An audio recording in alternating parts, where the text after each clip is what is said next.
This is the all-new Fedora 44 and it's a massive release packed with stunning updates. We are getting GNOME 50 here with variable refresh rate finally landing as a stable feature, fractional scaling that works flawlessly, and this one is big. NTSYNC kernel module is now automatically enabled system-wide, giving Windows games running on Linux performance boosts that are astronomical compared to the last version of Fedora. Some titles are seeing 678% FPS improvements. Yeah, not 67, 678%. And that's just the first two items in this video. I've been playing with Fedora 44 beta and this release has genuinely surprised me at every turn. This is Fedora at its most polished. In this video, I'm laying everything out, every feature, every upgrade, every reason this might be the best Fedora release ever. Let's jump right in. Alright, kicking things off at number 1, and this is a big one. Fedora 44 ships with GNOME 50, and this release is a big milestone for the Linux desktop. Now, before we get into what GNOME 50 brings, let's quickly talk about X11 because this is important context. Fedora 43, the previous version, already removed the X11 session entirely. It was gone. No fallback, no option at login. And honestly, even a year ago, I would have been pretty vocal about disagreeing with that. I wasn't ready. A lot of people weren't ready. Wayland didn't feel ready then. But here's the thing, Wayland has matured a lot. Even on Nvidia hardware, everything just works now. And honestly, the experience is smoother, quicker, more premium. Those rough edges are just gone. So GNOME 50 has removed X11 session upstream now as well. Even all the code related to X11 has been completely stripped out. But the old X11 apps that you still might be using will continue working using the X-Wayland compatibility layer. So that's a crucial one. Then, what does GNOME 50 actually bring on top of that foundation? The biggest one is variable refresh rate or VRR. If you have a FreeSync or G-Sync compatible monitor, this is now a stable first-class feature in GNOME. No terminal commands, no hidden flags, you just go into display settings and turn it on. And what this gives you is a tear-free, buttery smooth experience, whether you're gaming, scrolling through a browser, or just moving windows around. This is going to give you noticeably better gaming performance and just a generally more fluid desktop. Then there's fractional scaling. If you're on a 1440p or 4K display, you know the struggle. Integer scaling at 100% is too small, 200% is too big. GNOME 50 finally makes 125%, 150%, 175% scaling stable and crisp. No blur, no X-Wayland upscaling artifacts, it just works the way it should. And there's more. Improved remote desktop support with proper headless RDP sessions, meaning you can now remotely log into your Fedora machine from another device without needing a monitor or an active display plugged into the host. So if you have a home server or a secondary machine sitting in another room or a Linux VPS, you can connect to it over network, get a full desktop session and work on it as if you're sitting right in front of it. This is seriously cool. Then there's the better hybrid GPU handling on laptops and a leaner, more optimized Mata compositor as well. GNOME 50. This is the culmination of the last 10 versions of GNOME. This polishes up the experience, and with this, Fedora 44 is better than ever before. On number 2, we have something really big. Fedora 44 now automatically enables NTSYNC, a kernel-level driver that makes running Windows games and apps on Linux significantly better. Let me explain what that actually means. Windows games rely on synchronization primitives, events, mutexes, semaphores to coordinate work between threads, and Wine had to emulate all of them from user space. And as the Linux kernel docs put it, that approach simply cannot match Windows performance. It was a workaround, and workarounds have costs. NTSYNC moves that work into the kernel. It gives Wine a proper kernel-backed way to handle those Windows synchronization objects more accurately and with less overhead. The result, better compatibility with games that previously behaved badly under Wine and faster operations that bring performance closer to what you'd get natively on Windows, and in some cases, better. On Dirt 3, people have been seeing FPS improvements of, wait for it, 678%. Yeah, you heard that right, 678%. With this, you can expect 50% to almost double the frame rates on many games. This update is that huge. Now, NTSYNC itself isn't new. It landed in the Linux kernel in version 6.14. But before Fedora 44, if you wanted to use it, you had to manually set it up, load the module, configure things, figure it out. Most people never bothered. Most people were not aware of this. Fedora 44 changes that. It now automatically enables the NTSYNC kernel module for Wine, Steam, Lutris, Heroic and other gaming packages the moment you install them. No manual setup, no config files to edit. You install Steam, the module loads at boot, and you're already on the newer, cleaner sync path. This is also the right time for this to land because Wine 10.16 finally added proper user space support for NTSYNC on the Wine side as well. So for the first time, both sides of the equation, the kernel and Wine, are ready at the same time. Previous approaches like eSync and fSync were unofficial patches that worked but could never make it upstream cleanly. NTSYNC is the official upstream answer to that. If you game on Linux and run Windows titles through Steam Play, Wine or Lutris, Fedora 44 just made your setup better without you having to do anything. If you don't game, this might be a fantastic time to start. Now, a big OS upgrade like this is a commitment, and if you want to explore Linux freely without your daily driver being on the line, today's sponsor Hostinger makes that incredibly easy. Hostinger lets you spin up a fully functional Linux VPS in literally one click. Pick your distro, Ubuntu, Debian, Arch, Fedora, and in about 30 seconds, you're live. No USB drives, no BIOS gymnastics, no partition anxiety. And here's the cool part, they have a built-in Ubuntu graphical remote desktop option that sets up a full GUI environment for you automatically. So you can spin up a cloud machine, remote into a full graphical desktop from anywhere and experiment as freely as you want, without touching your actual hardware. Break things, roll back, try again. That's how you actually learn Linux. And that's not all. You can also set up your own cloud-hosted N8N or OpenClaw instance in just a single click. For the price of a cup of coffee a month, it's genuinely the best Linux VPS out there. Go to hostinger.com/linuxtext or use the link in the description. Use the code LinuxText to get a sweet discount. Seriously, check them out. Okay, next up, KDE Plasma 6.6. And Fedora KDE users, this one is for you. Now, Plasma 6.6 itself is a great update, but what makes this release special for Fedora specifically is how the entire first-time experience has been rethought from the ground up. Here's what I mean. Previously, when you installed Fedora KDE Anaconda, the installer handled everything: disk setup, user account, network, all of it. And when you boot into the desktop and sometimes get hit with another round of setup prompts, it was a bit disjointed. Fedora 44 changes this completely. Now the installer does one thing: it puts the OS on your disk, that's it. Then on your very first boot, you're greeted by the brand new Plasma setup wizard. It's clean, it's polished, and it walks you through creating your account, connecting to the Wi-Fi, and setting up your preferences all in one smooth, native Plasma flow.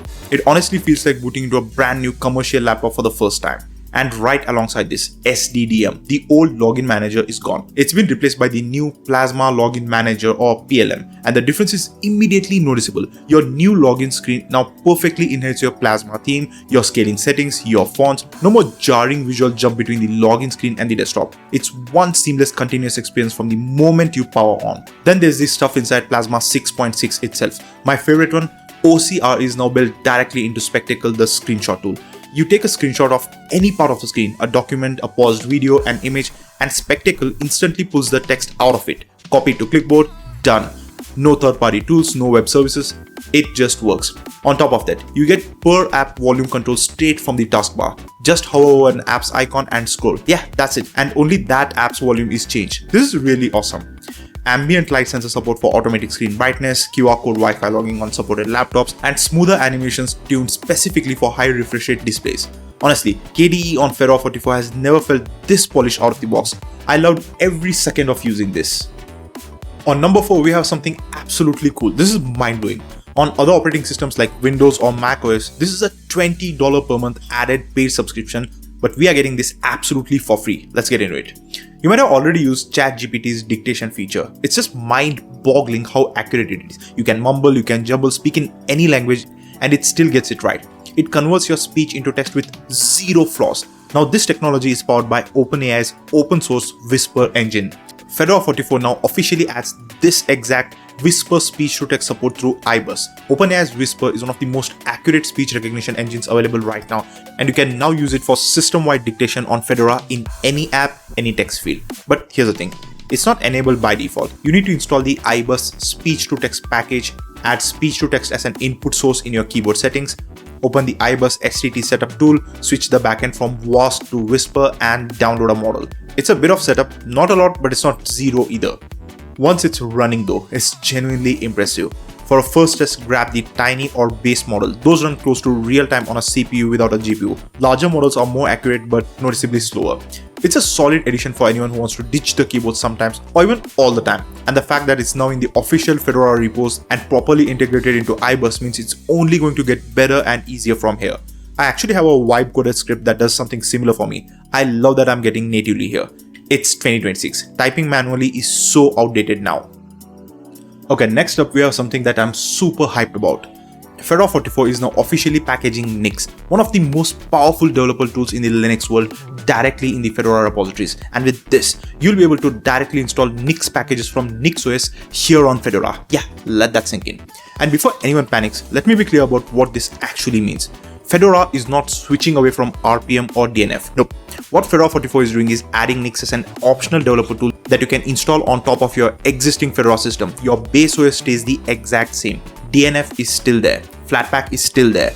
Nix just sits alongside them and you use it only when a project calls for it. So what's Nix actually useful for? Reproducible development environments. If you're working on a project that has very specific dependency requirements, specific versions of tools, libraries, compilers, Nix lets you declare all of that and spin up an isolated environment that works exactly the same on every machine. No more works on my machine problems. Nix ecosystem, Nix packages has over 100,000 packages. And the newer Flakes model makes project environments even more portable. You are installing apps, but not technically on your main Fedora 44 machine, but in an isolated environment, but they still work the same. One important catch though, Nix packages can eat up a lot of disk space if you're not careful. Fedora explicitly recommends running garbage collection periodically with Nix store GC to keep things tidy. Fedora 44 is not becoming NixOS, it's becoming friendlier to Nix-based development workflows, and for developers, I think that's a genuinely smart addition. The implications of this are limitless. Okay, let's come back to Fedora's package manager, and we have a much needed quality of life improvement here. DNF5 is now the package manager across all of Fedora, including the graphical software center through Package Kit. What that means practically is that everything that touches software management on your system is now running on the same modern backend. Installing packages, updating the system, searching for apps in the GNOME software, it all goes through DNF5 now. DNF5 had actually come to Fedora a couple of versions ago itself, but it was only for the CLI commands.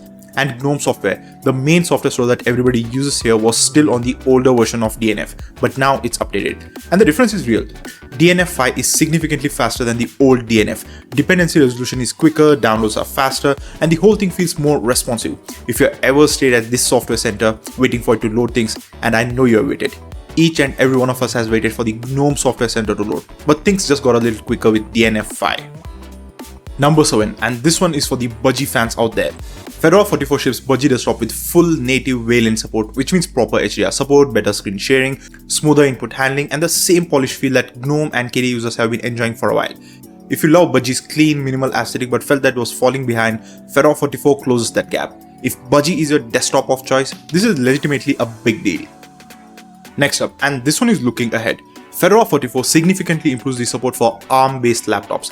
Things like the Snapdragon X Elite machines that have been flooding the market recently. Display, audio, suspend and resume, Bluetooth, all getting meaningfully better driver coverage in this release. ARM on Linux has historically been a bit of a rough ride.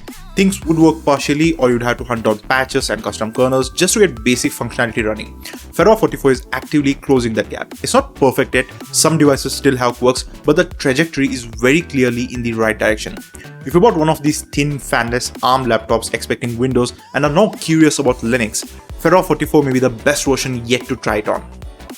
And rounding the list off, a small but interesting one for the gaming crowd. Fedora Games Lab, which is Fedora's dedicated gaming spin that comes pre-installed with a curated collection of open source games, has switched its default desktop from XFC to KDE Plasma. The reasoning is pretty straightforward. KDE Plasma is lighter on resources, and on a gaming focus spin where you want every bit of RAM and CPU headroom going towards the games themselves, that matters. Plasma also has better out-of-the-box support for things like game controllers and display settings that gamers actually care about. Of course, it's not just about performance. Going with KDE Plasma also provides a modern and contemporary desktop experience. This is the trend that you see. KDE Plasma is being chosen when performance and flexibility are the priority, and honestly, that makes a lot of sense. Alright, so Fedora 44. This is a big release. Fedora 44 is an iterative release done exceptionally well, and sometimes that's exactly what you need. GNOME 50 alone makes this release worth it. VRR, fractional scaling, headless RDP, all polished and finally here. Stack NTSYNC on top for automatic zero config kernel-level gaming performance, and this release starts to feel genuinely exciting. But here's the thing I keep coming back to. Fedora's positioning in the Linux world is unique. Against Ubuntu, Fedora wins on freshness, newer tech, cutting edge, without the deliberately safe pace. Against Arch, Fedora wins on stability. You get the same excitement of new tech, but in a tested and reliable way, without managing every piece yourself.